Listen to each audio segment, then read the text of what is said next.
Sahabat Kompas.com, invasi Rusia ke Ukraina telah memasuki hari ke-31 pada Sabtu 26 Maret 2022 sejak Presiden Rusia Vladimir Putin mengumumkan operasi militer khusus di Ukraina pada 24 Februari lalu. Pada hari ke-31 serangan Rusia ke Ukraina, terdapat berbagai hal baru yang terjadi. Mulai dari Rusia yang mengatakan operasi militernya sebagian besar telah selesai dan akan berfokus membebaskan wilayah Donbas di Ukraina Timur. Kemudian, PBB telah mengonfirmasi bahwa lebih dari 1.000 warga sipil Ukraina meninggal hingga sekitar 3,7 juta orang telah meninggalkan Ukraina. Untuk informasi selengkapnya, berikut rangkuman hari ke-31 serangan Rusia ke Ukraina.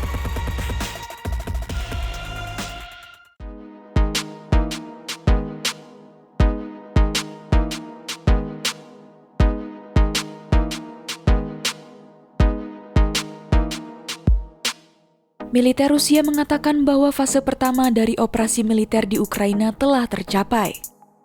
Adapun kekuatan tempur militer Ukraina disebut telah berkurang signifikan. Maka dari itu, pasukan Rusia akan berfokus pada pembebasan penuh wilayah Donbas di Ukraina Timur.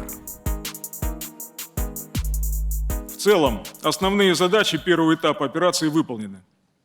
Существенно снижен боевой потенциал вооруженных сил Украины, что позволяет, еще раз подчеркну, сосредоточить основные усилия на достижении главной цели – освобождения Донбасса. Selanjutnya, pasukan Rusia kini juga sedang berada di bawah tekanan besar di banyak bagian negara tersebut. Amerika Serikat dan negara-negara lainnya pun mempercepat transfer senjata dan pasokan mereka ke Ukraina. Adapun, pejabat setempat mengumumkan bahwa sebanyak 300 orang kemungkinan tewas dalam pengeboman teater Mariupol pada Rabu 16 Maret 2022. Kemudian Rusia mengatakan bahwa sebanyak 1.351 tentaranya telah tewas sejak perang dimulai.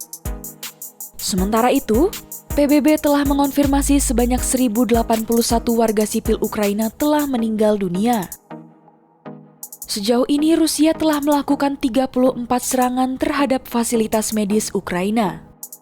Selain itu, Rusia dilaporkan tengah melakukan latihan militer di pulau-pulau yang diklaim oleh Tokyo.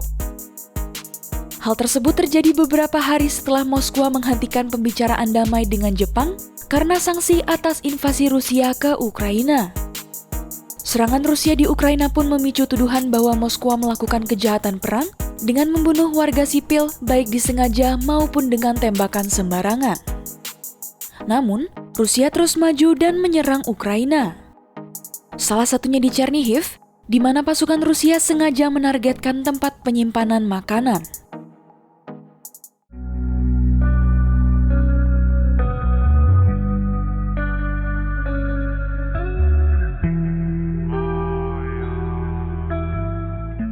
Sekitar 3,7 orang dikabarkan telah meninggalkan Ukraina yang memiliki populasi sebelum perang sebanyak 44 juta orang.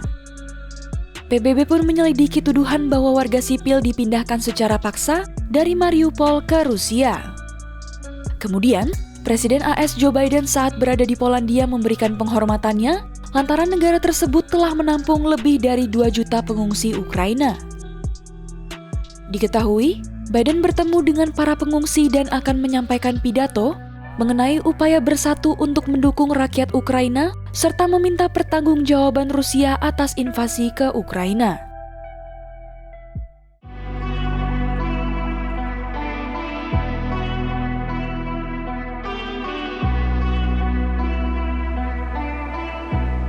AS dan Uni Eropa telah mengumumkan langkah untuk lebih menekan Rusia secara ekonomi. AS akan memasok Eropa dengan lebih banyak gas alam cair untuk membantu mengekang ketergantungannya pada Rusia.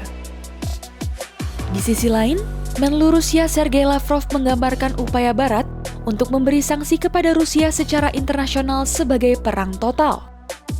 Menurut Lavrov, tujuannya adalah untuk menghancurkan, memusnahkan, mencekik ekonomi Rusia dan Rusia secara keseluruhan. Adapun Menteri Ekonomi Jerman mengatakan bahwa negaranya telah menjalin kontak dengan pemasok baru. Hal ini memungkinkan Jerman untuk mengurangi ketergantungan pada batu bara dan minyak Rusia dalam beberapa minggu mendatang.